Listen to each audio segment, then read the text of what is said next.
कहाँ लिखा हुआ है कि सिर्फ ब्राह्मण ही पूजा पाठ करवा सकता है?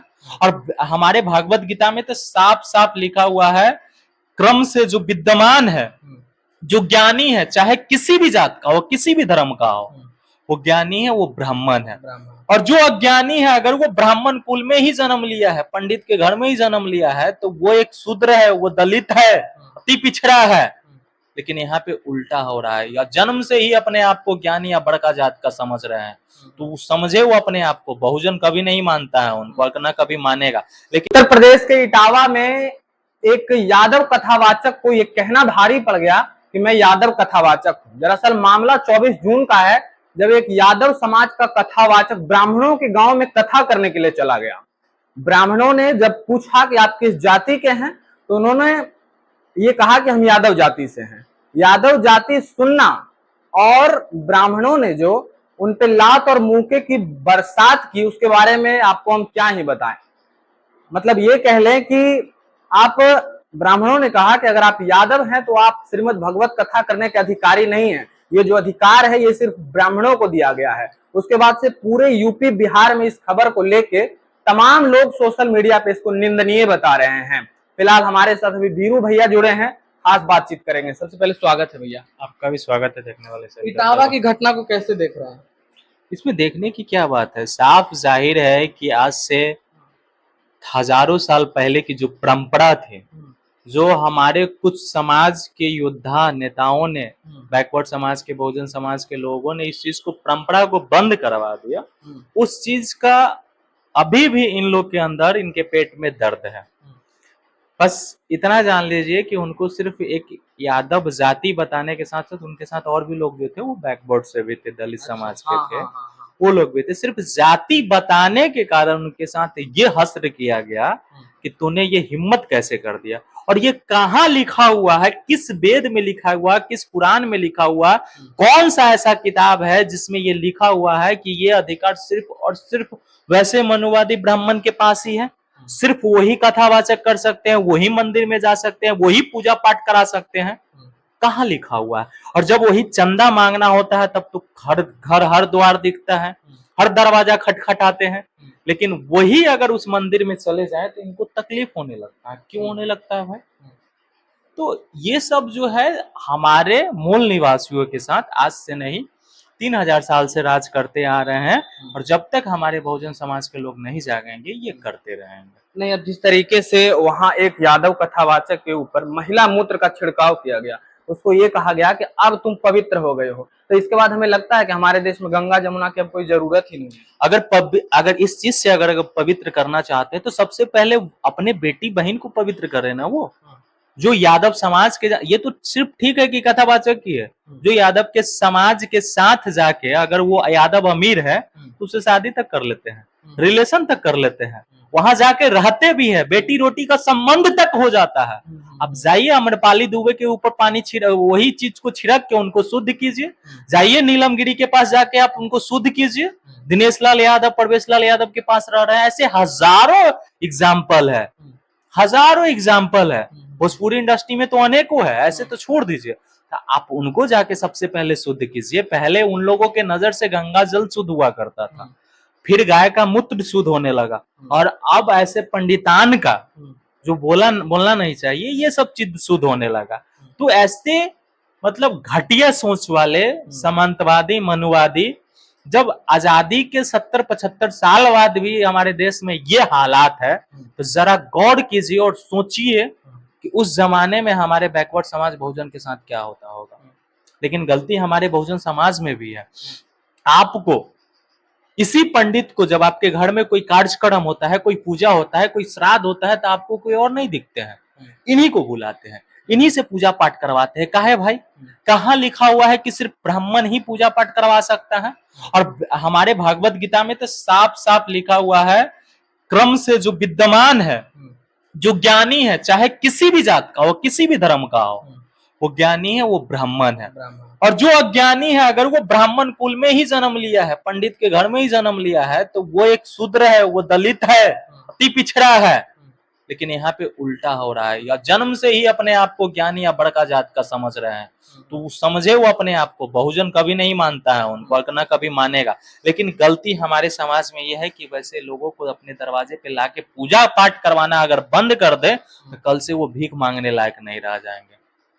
देश में जब पहलगाम हमला हुआ था उस समय एक लाइन कही गई थी कि जाति नहीं धर्म पूछा गया, लेकिन ये जो मामला आया है इसमें तो देखा जा रहा है कि धर्म नहीं जाति पूछा गया। यही सब स्वर्ण समाज के लोग उस समय आवाज उठाए थे कि एकता के साथ हमें खड़े रहना है। पूरा देश एक हुआ था और उसके बाद जो है पाकिस्तान में बदला लिया गया, लेकिन यही लोग जो है अब जाति पूछ के लोगों के ऊपर यही बात हम हमको बोल रहे हैं ना, इनको धर्म हिंदू कब दिखता है, या हमको हिंदू तब बनाते हैं जब इनको चुनाव दिखता है।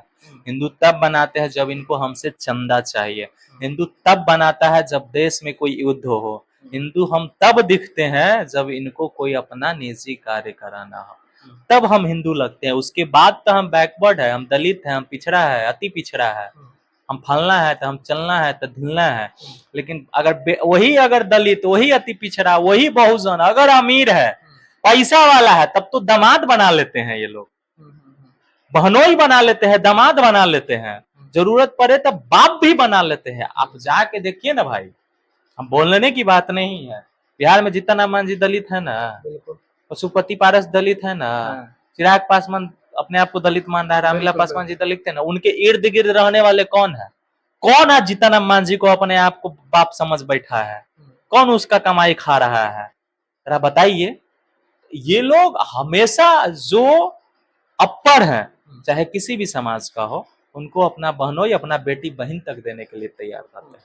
ऐसे देखा जाए तो मूल रूप से भागवत में भगवान श्री कृष्ण का वर्णन है, और भगवान श्री कृष्ण जो यदुवंश से बिलोंग करते हैं, तो भाई ये तो ऐसे देखा जाए तो तमाम अधिकार यादवों को ही जाता है, क्योंकि यादव का वर्णन जब भागवत में, तो यादव हो करके हम कथा क्यों नहीं कर सकते? अगर कोई सुन सकता है और कोई यादव है तो कथा करने में उसको अधिकार नहीं है क्या? उसमें भाई सिंपल बात है, भगवान कृष्ण का लिखा हुआ भागवत गीता है ना, तो जब यादव लिख सकते हैं तो यादव पढ़ क्यों नहीं सकते?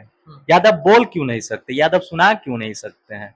यही यादव ना, भगवान कृष्ण ना सुदामा को अपने चरण स्पर्श, उसका चरण स्पर्श करके वो दर्जा दिए, वो अधिकार दे दिया, और वही ब्राह्मण क्या कर रहे हैं? भगवान श्री श्याम सुंदर तो सुदामा जी के चरण अपने आंसुओं से प्रक्षालन किया था उनका चरण। वही तो हम बोल रहे हैं, वो किए, वो अधिकार दिए, वो ब्राह्मण के नाते नहीं, वो दोस्ती के नाते।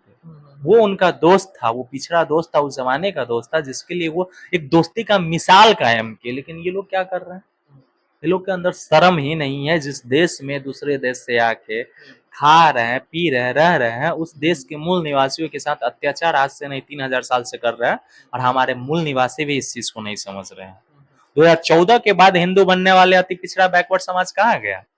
काहे नहीं आज जय श्री राम चिल्ला रहा है और हिंदू हिंदू बोल रहे हैं? काहे नहीं आज मंदिर मस्जिद में जा रहे हैं? तो ये सोचने वाली बात है, उन समाज को भी समझना चाहिए। आपको आज हिंदू बना देंगे और कल से फिर वही दुर्व्यवहार आपके साथ किया जाएगा। अच्छा एक बात बताइए भैया, इसको लोग कह रहे हैं कि अभी जो है चुनाव है, इसके चलते इसको राजनीतिक प्रोपगंडा के रूप में भी कुछ लोग देख रहे हैं। कहाँ चुनाव है? घटना यूपी की है, यूपी में चुनाव है अभी 27 में चुनाव है, 2 साल अभी बाकी है।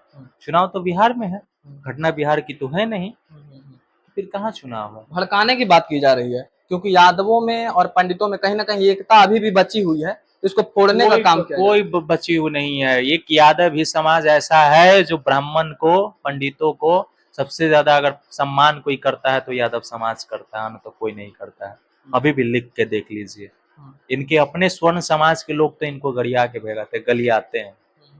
सबसे ज्यादा अगर कोई सम्मान करता है तो ओनली फॉर यादव समाज।